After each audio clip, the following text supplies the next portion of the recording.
กับสบายดีและสวัสดีจ้าพี่เอฟซีทุกคนเนาะมื้อนี้มาตื่นสายมาใส่บาตรนำกันเด้อพระเพิ่นมาเดินธุดงค์พี่เนาะอยู่บ้านเฮาเดี๋ยวสิให้เบิ่งเด้อทุกคนนี่จัวกะหลายพระกะหลายเพิ่นมาเดินธุดงค์พี่น้องเพิ่นมาลงอยู่นี่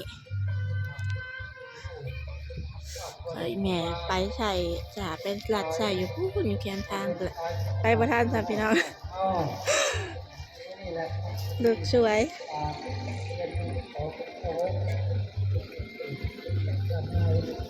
ขวบหัวไป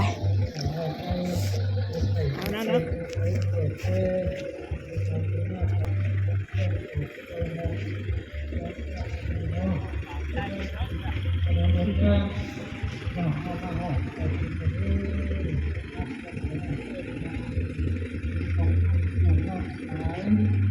มาใส่บาตรกันเด้อทุกคนมื้อนี้เสาร์วันที่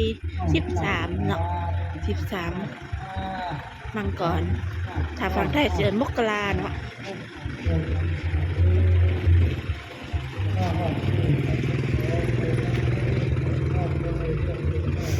โอ้ยนะตื่นแต่เช้าก็ยังบ่จักทันเพิ่นขี่รถมาแล้วเพิ่นมาลงเดินอยู่เชิงเพื่อนแม่สยิง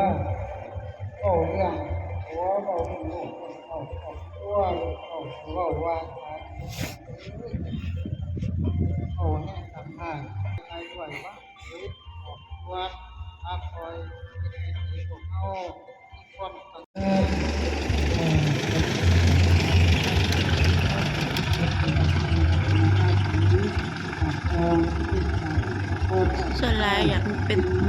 มิดจัวลายกว่าเนาะอยากพอปลายไปเลยถ้าอีแม่ใส่ปุ๊บใส่บาตร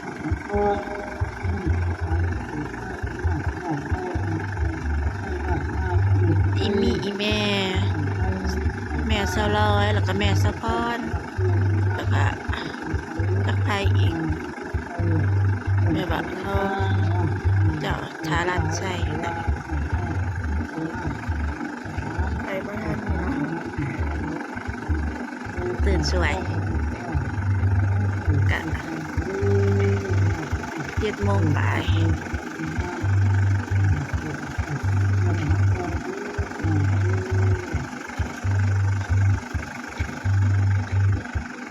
แต่เพิ่นมาแต่บ้านใด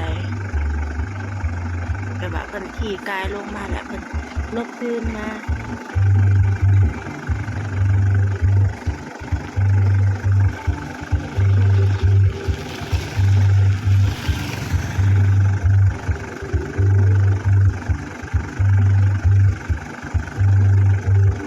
ข่าวใส่หลายคนอยู่เนาะคนอยู่หมู่บ้านนี่แหละนะ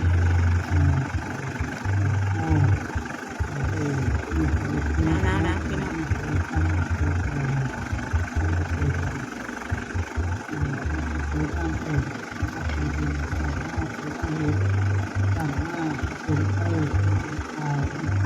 เด้อใส่บาตรนำกันเด้อทุกคน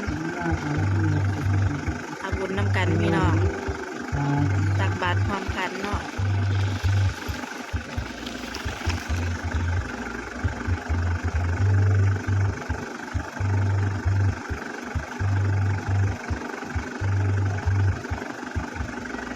ตักบาตรพร้อมกันใส่บาตรพร้อมกันเดินก็ว่าบ่เป็นแต่เพิ่นว่านั่นแหละ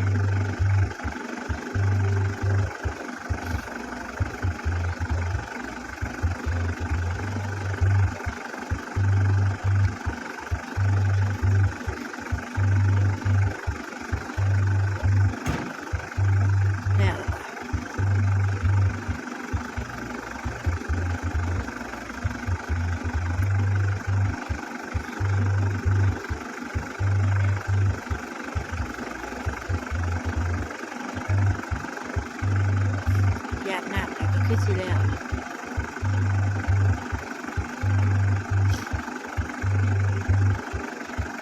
ไปต่อ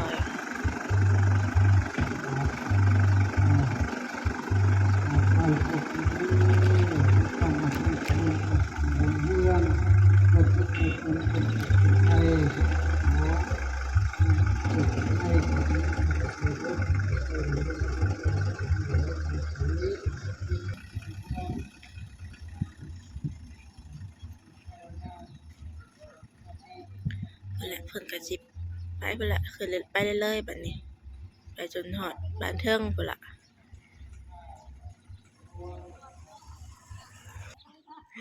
ใส่แล้วพากันเมื่อพี่น้องแม่สะพรแล้วก็แม่สะร้อยแล้วก็คนบ้านเดียวกันเนาะแม่เฒ่า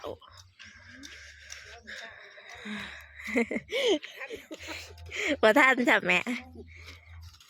เพิ่นสิไปทางใดต่อแม่เพิ่นสิไปทางใดต่อขึ้นเทิงไปเรื่อยๆบ่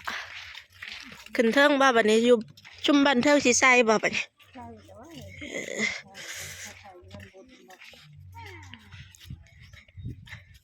ใส่บาตรยามมื้อเช้าพี่น้องมาใส่บาตรนำกันเด้อมื้อนี้เพิ่นมาเลาะประกาศว่านี่ว่ามื้ออื่นเตรียมใส่บาตรเด้อก็มามื้อนี้ก็อีแม่เพิ่นก็พากันใส่บาตร